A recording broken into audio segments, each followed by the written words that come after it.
Week 3. Honest Work. The rain lingered for 3 days. Not the driving rain that lashed a man until he sought shelter, but a steady drizzle that seemed to seep into everything. Blankets never dried, boots remained wet. The road dissolved into black mud that clung to every step.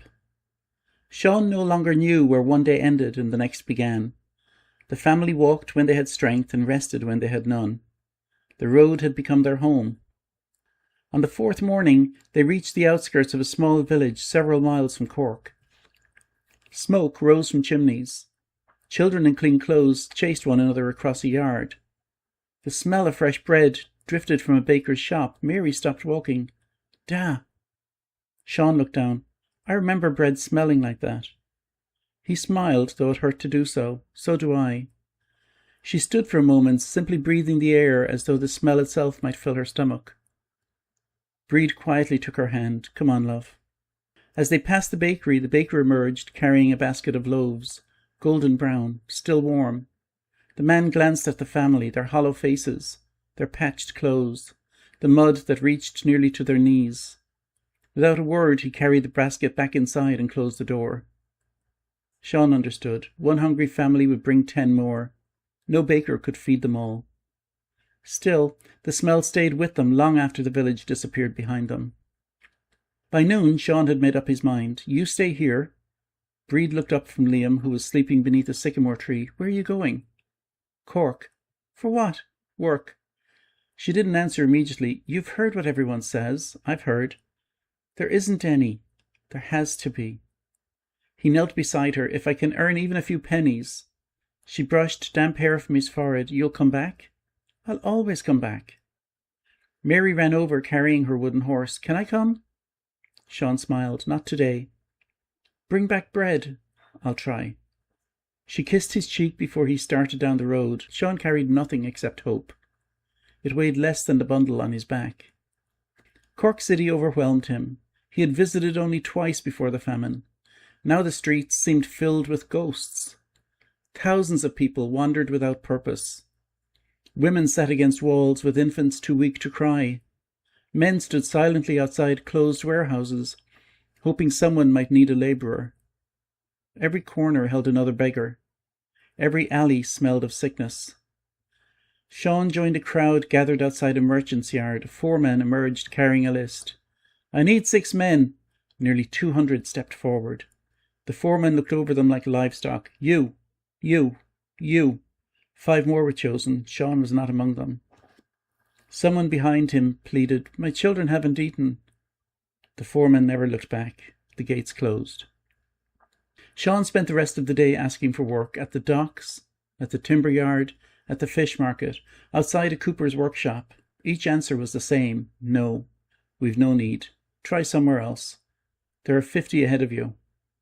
By evening he had earned nothing. His stomach twisted with hunger. Near the river he noticed several boys diving into the filthy water. They emerged clutching pieces of coal that had fallen from barges. One of them couldn't have been older than 8. Sean watched them sell the coal for a few pennies. Even children had found work before him. He was about to leave the city when he heard singing. A small crowd had gathered outside a Protestant mission, where several women handed out bowls of soup. Some crossed themselves before accepting it. Others hesitated. Rumours had spread throughout Ireland. Soup in exchange for abandoning the Catholic faith. Take the soup, read the Bible, attend the service. Whether every story was true hardly mattered anymore. People believed them. Sean stood at the edge of the crowd. His stomach screamed at him to join the line. Instead he turned away, not from pride, because he knew Breed and the children were waiting. If there was food to be had, they would eat before he did. When Sean returned, dusk had settled over the fields. Mary spotted him first. She ran as fast as her thin legs would carry her. "You came back." He lifted her into his arms despite his exhaustion. "I promised." "Did you find work?" He hesitated. "Only a heartbeat. Not today." She nodded as though she had expected the answer. Breed read the truth in his face before he spoke. There was nothing. "I know. I tried everywhere. I know." He knelt beside Liam. The little boy's fever had not broken. His cheeks glowed with unnatural colour, while the rest of him seemed to disappear beneath his blanket. Sean touched his forehead, still hot. Breed whispered he barely woke today. That afternoon, Tomás Kelleher found them again. He carried a sack over one shoulder. "I've something." Inside were turnips, small, misshapen, half-rotten. They were throwing them away. Sean smiled for the first time that day. "They'll taste like a king's supper." Tomás laughed softly. "They'll taste like turnips." The two men built a tiny fire while their wives peeled away the spoiled portions. Nothing was wasted. Even the skins went into the pot. As darkness settled, the smell of cooking drifted through the trees. Other hungry families looked toward them. Sean felt ashamed that he had nothing to share.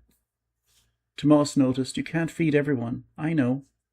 "It doesn't stop you wishing." "No, it never does." After the children had fallen asleep, Tomás and Sean sat watching the dying fire. "You remember before all this?" Tomás asked. Sean smiled faintly. "The fair in Macroom, aye. You drank too much. You did too." "My breed wouldn't speak to me for 2 days." Tomás laughed. "Mine for nearly a week." The laughter faded. Sean stared into the embers. "Do you think it'll end?" Tomás took a long time to answer. "I think this will end." Sean looked at him. "But I don't know how many of us will still be here when it does." Neither man spoke again for several minutes. Finally, Tomás said quietly, "I heard something in Cork." Sean looked up. "They're moving more grain through the harbour than ever." Sean remembered the conversation from days before. "So they say. I also heard men are paid to guard it throughout the night." "Paid well?" "Well enough." Sean frowned. "Seems odd." Tomás shrugged. "They're afraid starving people will steal it." The words hung between them. Neither man said anything more. The next morning, Mary refused the last piece of boiled turnip. Liam should have it. Sean pushed it back towards her. "So should you." "I'm not hungry." Bree gently stroked her daughter's hair. "Mary?" "He cries because he's hungry." The little girl looked at her brother sleeping beside her. "I don't want him to cry." Breed turned away before Mary could see the tears. Sean felt something inside him crack. A 6-year-old should argue over toys, not over who deserved the last mouthful of food. He broke the turnip in half. Mary accepted her piece only after Liam had eaten first. That afternoon they were ordered off another field. No shouting, no threats. The farmer simply pointed toward the road. "You can't stay." Sean nodded. "We're leaving." He no longer argued. There seemed little point. As the family gathered their few possessions once more, Mary asked the question that had become almost routine. "Where are we going now?" Sean looked down the endless road stretching toward Cork. "I don't know." They walked until sunset. Behind them lay another place they couldn't stay. Ahead lay another place that wouldn't want them. As darkness fell, the light of Cork shimmered faintly on the horizon. Sean stopped for a moment and stared towards the harbour. Somewhere beyond those lights were warehouses filled with grain. He had tried every honest path he could find. Each one had ended with the same word, no. For the first time in his life, Sean wondered whether an honest man could remain honest when his children were dying. The thought frightened him, not because it had entered his mind, because it no longer seemed impossible. Week 4. Fever. The mornings had become quieter, not because there were fewer people on the roads, because those who remained no longer had the strength to talk. Sean noticed it first when they walked east towards Cork. Weeks earlier there had been conversation among the wandering families. Men exchanged rumours about relief works. Women shared scraps of food or news from neighbouring parishes. Children still found moments to laugh. Now there was only the sound of feet dragging through mud. The famine had stolen voices as surely as it had stolen food. Liam had not walked for 3 days. Sean carried him wrapped in the last dry blanket they owned. The little boy rested his head against his father's shoulder, his breathing shallow and uneven. Every few minutes his body shivered. Then, moments later, sweat soaked his thin shirt despite the cold March air. Breed touched his forehead. "He's hotter." Sean already knew. He could feel the heat through the blanket. Liam opened his eyes. "Da?" "I'm here. Will we be home soon?" Sean closed his eyes for the briefest moment. "Soon, son." The boy smiled. "I miss my chicken." Sean almost laughed. The chicken. A scruffy white hen Liam had insisted was his own, though it belonged to the family. The bailiff's men had taken every animal the morning of the eviction. "I know." "Do you think she's lonely?" Sean felt something catch in his throat. I expect she misses you too. Liam seemed satisfied. Within seconds he had drifted back into a fevered sleep. Mary walked beside Breed without complaint. Too quietly. That worried her mother almost as much as Liam's fever. Mary had always been curious, always asking questions, always pointing out birds, flowers, rabbits, or clouds. Now she simply walked. Her little wooden horse remained tucked into the pocket of her dress. She rarely took it out any more. Even play required energy. Near midday they passed a field where labourers were digging drainage ditches. Sean stopped. There! He handed Liam carefully to Breed. Wait here. One of the overseers stood watching the men work. Sean removed his cap. Sir? The overseer looked him over. What? I'm looking for work. We've none. I'll work for food. We've none. I've done drainage. So have they. Sean pointed towards the ditch. I'll work harder. The overseer laughed. So says every hungry man. Sean stood his ground. My children, I said no. Sean didn't move. The overseer's face hardened. You deaf? No. Then be gone before I have you removed. Sean slowly replaced his cap. God bless you. The words escaped before he could stop them. The overseer snorted. God doesn't pay wages. Sean walked back without looking behind him. Breed didn't ask. She could read the answer in the slump of his shoulders. That evening they found shelter beneath the broad limbs of an ancient oak. The tree stood alone in a meadow, its roots twisting from the earth like the fingers of an old giant. Several other families had already settled there. Among them was Tomás Kelleher. He greeted Sean with a tired smile. You've seen better days. So have you. Tomás nodded towards Liam. Still sick? Sean lowered his eyes. Worse.